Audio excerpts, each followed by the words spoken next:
உங்களை எல்லாம் பார்ப்பதில் மட்டற்ற மகிழ்ச்சி.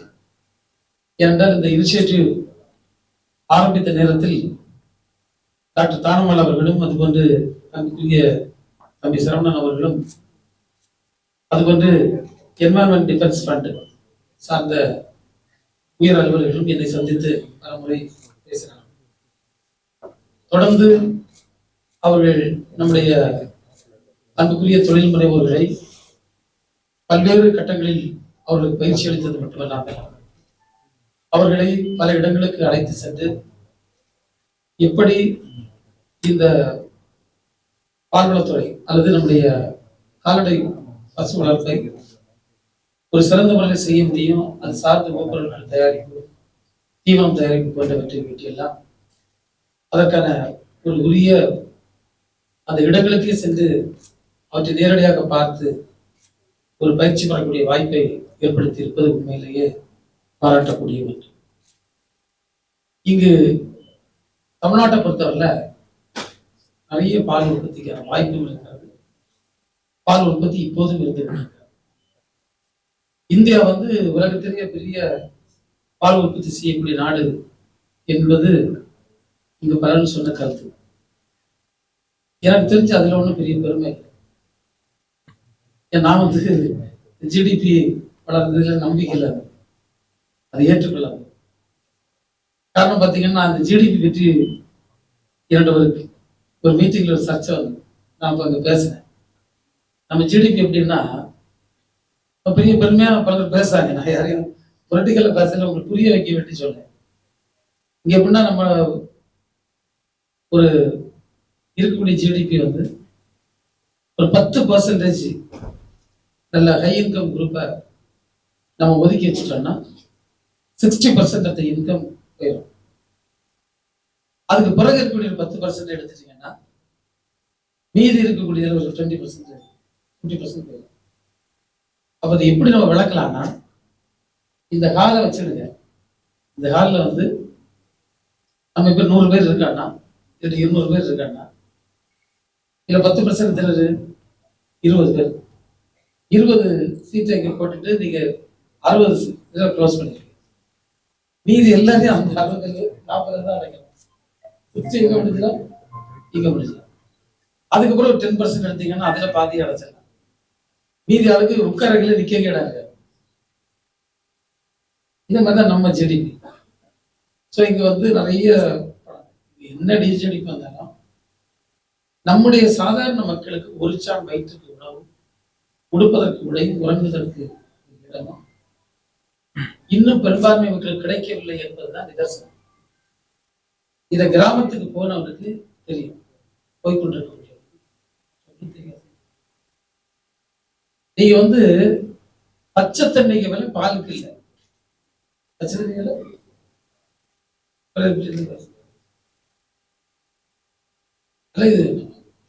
பேசலாம். நம்ம போய் சொல்ல நாங்க உலகத்திலேயே நாங்க பால், நீங்க அமெரிக்காவில் உள்ள பால் விவசாயி மெர்சிடிஸ்ல வரலாம், ரோல்ஸ் ராய்ஸ்ல கூட வரலாம். ஆமா, இங்க விவசாயி இந்த சைக்கிளுக்கே வரல. அது நமக்கு கான்டெக்ட் வேற. நமக்கு இது ப்ரொடக்ஷன் இதுக்கு கோர் தேவை என்னன்னா வாழ்வாதாரம். நீங்க ஒரு பெரிய டெவலப்டு கண்ட்ரில பாத்தீங்கன்னா அவங்களுக்கு ப்ரொடக்ஷன் லைவ்லிஹுட். இது இல்லைன்னா துன்பத்துல மாட்டேன், கஷ்டத்துல போயிடும்.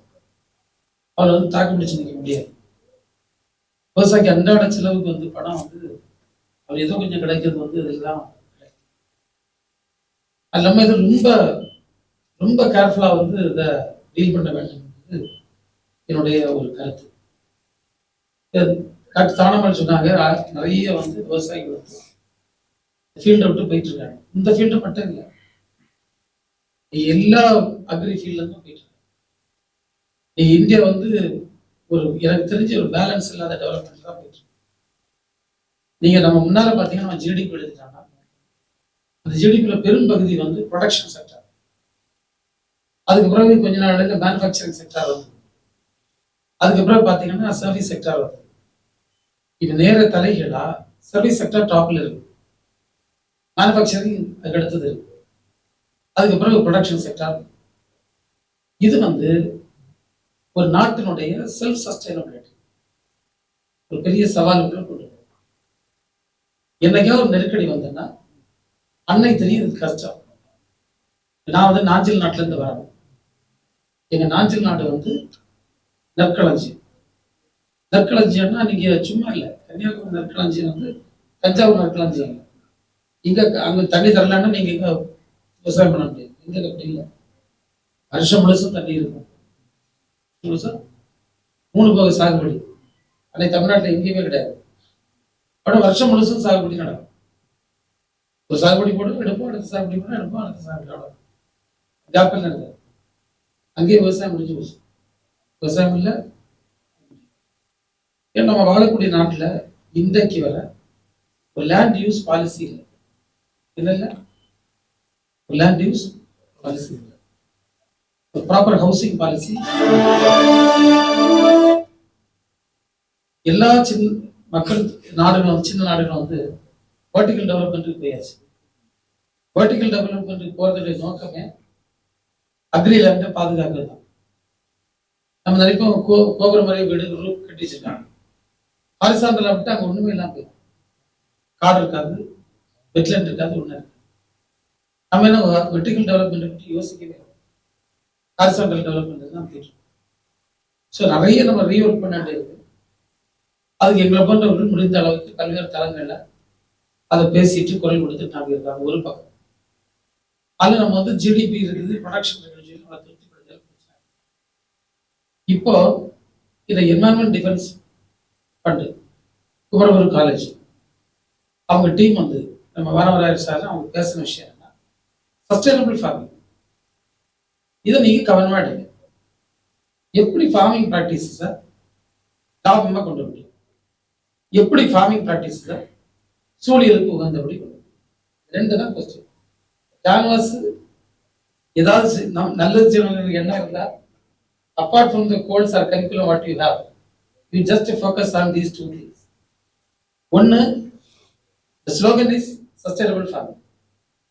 அதுக்கு உள்ள நம்ம there are 2 things. One, it should be a sustainable livelihood for the farmer and it should be sustainable for the environment. இது 2 தான் இன்னைக்கு இதுக்கு முன்னாடி சார். இப்போ இதை தான் அவங்க பண்ணிட்டு இருக்காங்க. அவங்க பண்ணிட்டு இருக்கக்கூடியது இதுதான். ஒரு ஃபார்மர்னா அவன் வெள்ளச்சட்டை போடணும், அவனும் சாப்பிடணும், அவன் பிள்ளையும் படிக்கணும். அதுக்கு என்ன, அதுக்கு இந்த தொழில் எப்படி போடணும், இதுக்கு எப்படி நம்ம போடணும். எனக்கு பெரிய சந்தோஷம், அந்த தம்பி இவரால் வந்தாரு காங்கேய மாடு. நானும் காங்கேயம் வச்சிருக்கேன், அனுபவம் எனக்கு இருக்கு. காங்கேயம் வந்து அவரு 10 to 15 லிட்டர் பால் கறக்கான பெரிய விஷயம். நீங்க வந்து ஹைபிரிட் லைனை கூட எனக்கு நம்பிக்கை தம்பி, நான் எதிரான ஓப்பன் சொல்றது. ஏன் எதிர்னா, எங்க ஊர்ல அவ்வளவு அழகான மாம்பழம் பலாப்பழம் எல்லாம் இருக்கு. எல்லாத்தையும் இந்த விஞ்ஞானிகள் காலி பண்ணிட்டாங்க. ஒண்ணுமே இல்லை, எல்லாம் காலி பண்ணிட்டாங்க. எங்க போச்சுன்னே தெரியாது. என் வீட்டுல கொய்யா நின்றப்ப நீங்க நம்பலாம், என் கிச்சன் வேஸ்ட் வரக்கூடிய இடத்துல இருந்து நான் சுத்திட்டு 11 மணி 12 மணிக்கு வீட்டுக்கு வருவேன். அங்கே வீட்டுல செலுத்தி அம்மா இருக்க மாட்டாங்க, சாப்பிடணும் இருக்காங்க. நேரம் வந்து டார்ச் லைட் ஒரு கையில் எடுத்துட்டு கொய்யால பெரிய கொய்யா 365 நாள் அது பழகுது. 2 பழம் சாப்பிட்டு அன்னைக்கு நைட்டு சாப்பிட்டு பேசணும். இப்ப நாங்க எல்லாம் பார்க்க முடியல, ஹைபிரிட் பண்ணிட்டாங்க. அது இப்போ போடும், அது கூட புழு வரும், அது கூட அன்னைக்கு புழு வராது, ஒன்றும் வராது. அதுக்கு ரெசிஸ்டன்ஸ் அப்படி இருந்து. நீ வந்து ஒரு காட்டு மாடு இருக்கிற இடத்துல ஒரு ஜெர்சி கொண்டு போட்டா 4 நாளைக்கு வச்சுட்டு நீங்க ஈரோடுல பாத்தீங்கன்னா ஜெர்சியில வந்து ஈல்டு கம்மின்னு சொல்லுவாங்க. ஸோ இந்த பிரீடு நம்ம இருக்கக்கூடிய பிரீடை அந்த பியூரிஃபை பண்ணி அதோட எக்யூப்மெண்ட் என்னன்னு சொன்னா தானமல் டாக்டர் நிறைய சப்ஜெக்ட் அதுக்கு நம்ம ஃபீல்டு பாட்டல்ல என்ன சேஞ்சஸ் பண்றாங்க, அதுக்கு ஒவ்வொரு விஷயத்தையும் ஸ்டடி பண்ணி அதை பிரீடை இன்னும் பியூர் ஆகி நல்லா கொண்டு வரணும். It's good idea. But sustainability பார்ட்டுக்கு நம்ம சில நேரங்களில் வந்து கொஞ்சம் கிராஸ் பிரீடு நம்ம போட வேண்டிய தேவை இருக்குது. அதையும் முடிஞ்ச அளவுக்கு நல்ல குவாலிட்டியாக போட்டு எப்படி கொண்டு போகலாம்னு நம்ம பார்க்க வேண்டிய ஒரு முக்கியமான விஷயம். ஸோ இதை நம்ம எல்லாரும் சேர்ந்து நம்ம இணைஞ்சு பண்ணோம், இல்லை பண்ணிட்டு இருக்கோம். தமிழ்நாடு நம்முடைய பரவல்துறையை பொறுத்தவரையில் நம்ம உண்மையிலே இதை விட ஃபார்மர் ஃப்ரெண்ட்லியா போக முடியாது. அந்த அளவுக்கு ஃபார்மர் ஃப்ரெண்ட்லியா போகும். இந்த வருஷம் நான் 2 தான் இந்த குறுகிய காலத்தில் சொல்லியிருக்கேன். ஒன்று, loan for all the farmers, எல்லா ஃபார்மருக்கும் லோன் இந்த வருஷம் கொடுத்தே தீரும். ஆஃபீஸர்ஸ் ஸ்ட்ரிக்ட் இன்ஸ்ட்ரக்ஷன் சொல்லி இதை நாங்கள் அச்சீவ் பண்ணோம். லாஸ்ட் இயர் பார்த்தீங்கன்னா 1000 கோடி லோன் கொடுத்தோம். அது 365 கோடி வட்டி இல்லாத. இது சரித்திரத்தில் நடக்காத கதை. சரித்திரத்தில் நடக்காத கதை. நீங்க நல்லா கொடுத்துருந்தா ஒரு வருஷம் ஒரு 5-6 கோடி கொடுக்கும், அவ்வளவுதான் கொடுக்கும். 1000 crore, that 365 crore is interest free. அவ்வளவு கொடுத்துருக்கு.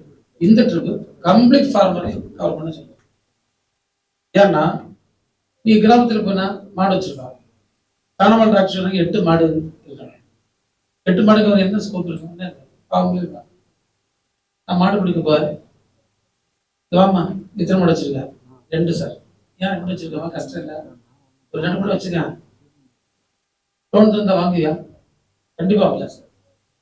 சார் இங்கதான் கேப், இதுக்குதான் கவர்மெண்ட் இருக்கு. அதனால நான் என்ன சொல்லிட்டேன், லோன் ஃபார் ஆல். இவருடைய விவசாய பெருமடி போய் சொல்லுங்க, அமைச்சர் சொல்லியிருக்கேன் எல்லாருக்கும் லோன். யாருக்கா கிடைக்காட்டி என்ன சொல்லுங்க, நான் பார்த்துட்டேன். அவ்வளவுதான், எல்லாருக்கும்.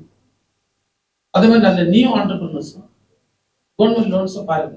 இப்போ டிக்ளேர் நல்ல லோன் 35% சப்சிடி, 20 lakh வரை லோன் தர முடியும். டாட்கோல நிறைய ஸ்கீம் இருக்கு, 50% சப்சிடி. ராஷ்டிரிய கூகுள் மிஷன்ல இருக்கு, தானமல் டாக்டர் கேட்டா சொல்லுவாங்க. இதில் நீங்க பயன்படுத்துங்க. எப்படி நீங்க பயன்படுத்தலாம் நீங்க பயன்படுத்துங்க. நான் 2வது ஒரு கோல் கொடுத்துருக்கேன் என்னன்னா, இப்போ sustainable milk product producer cooperative society. இப்போ சொசைட்டியை டார்மெண்ட்னு சொல்லாங்க, லாஸ் மேக்கிங் சொல்ல. நான் சொல்லிட்டு முடியாது. லாஸ் மேக்கிங் இஸ் மேக்கிங் எல்லாம் கூட்டிட்டு போயிடுறது. ஒன்லி ப்ராஃபிட் மேக்கிங், இல்லாட்டு இழுத்து போட்டு, அவ்வளவுதான். அது எல்லாத்தையும் அதுக்கு நம்ம ஒரு மெகா பிளானோட வரேன். காலேஜஸ் எல்லாம் இன்வால்வ் பண்ணி MBA ஸ்டூடெண்ட்ஸ் எல்லாம் எடுத்து ஒரு பிசினஸ் பிளான்லாம் ரெடி பண்ணி எல்லா சொசைட்டிஸையும் நம்ம எப்படி நம்ம கொண்டு நிச்சயமா கொண்டு முடியும். அதில் ஒன்றும் மாற்றுக்கிறதுக்கு இடம் கிடையாது. நீங்க இந்த ஃபீல்டு அப்படிப்பட்ட ஃபீல்டு, அதுக்கான ஸ்கோப். வெள்ளையை பொறுத்தவரை நீங்க பாத்தீங்கன்னா அதுலயும் ஃபார்மர்ஸ் நான் இன்ஃபர்மேஷன் கம்பேரிட்டிவ்லி மில்க் ப்ரொடியூசருக்கு தான் ஒரு ஓரளவு டீசென்ட் விலை கிடைக்கும். நீங்க என்னைக்கு கரும்பு எடுத்துட்டா குறைந்தபட்ச ஆதார விலை வேணும்னு கோரிக்கை. டெல்லியில் நடந்த போராட்டம் அதுக்குதான், குறைந்தபட்ச ஆதார விலை. நான் ஈக்குவாலிட்டி பற்றி சோசியலிசம் பற்றி பேச முடியும். நான் சட்டமன்றத்தில் பல காலத்தில் பேசின ஒரே நீங்க பாத்தீங்கன்னா இன்னொரு வார்த்தையில சேர்த்துருப்போம், உற்பத்தி செலவை கணக்கில் கொண்டு சொல்லி. எங்க பேசணும் அப்படிதான் பேசணும். உற்பத்தி செலவை கணக்கில் கொண்டு தான் என்ன செய்யணும், ஆதார விலை நீங்க பிக்ஸ் பண்ணணும் அல்லது என்ன கொண்ட ஆள்கள் கோரிக்கை. ஆனால் இன்றைக்கு தமிழ்நாட்டில் நம்ம எனக்கு தெரிஞ்சு ஓரளவுக்கு உற்பத்தி செலவை கணக்கில் கொண்டு நம்ம ஆதார விலை பிக்ஸ் பண்ணியிருக்கோம். ஏன்னா நான் இப்போ கூட நான் இன்ஸ்பெக்ஷன் போற இடத்துல ஆவரேஜ் 37 விலை வாங்காங்க. அப்படின்னா 3 ரூபாய் இன்சென்டிவ் கவர்மெண்ட் 40,000, 1 ரூபாய் அடிஷனல் இன்சென்டிவ் வருது 41,000. ப்ரொவைட் அவங்க நல்ல குவாலிட்டி கொடுத்தாங்க. அதுக்கப்புறம் பாத்தீங்கன்னா கண்டிப்பா இதே ட்ரெண்ட் போச்சுன்னா இந்த வருஷம் நிறைய போனஸ் கொடுக்க முடியும். அப்ப அதுல கொஞ்சம் இவ்வளவு பாத்தீங்கன்னா ஃபார்மருக்கு கண்டிப்பா அது கட்டுப்படியாகக்கூடிய ஒரு சூழ்நிலை. இது கொஞ்ச நாளைக்கு முன்னால 26 ரூபா, 26, 27 அப்படிதான் போயிட்டு. அப்ப மற்ற ஃபார்மிங் பிராக்டிசஸ்ல இன்னைக்கு இந்த அளவுக்கு குறைந்தபட்ச ஆதார விலை எப்பவும் கிடைக்காது. ஆனா பாலுக்கு கிடைக்குது. இப்ப அதுல ஆவின் ஒரு பிளேயர். ஆவின் இருக்கிறனாலதான் இன்னைக்கு பிரைவேட் உங்களை ரொம்ப கீழே பண்ற முடியாது. இல்லைன்னா அவங்க சீசன் ரொம்ப கீழே போவாங்க.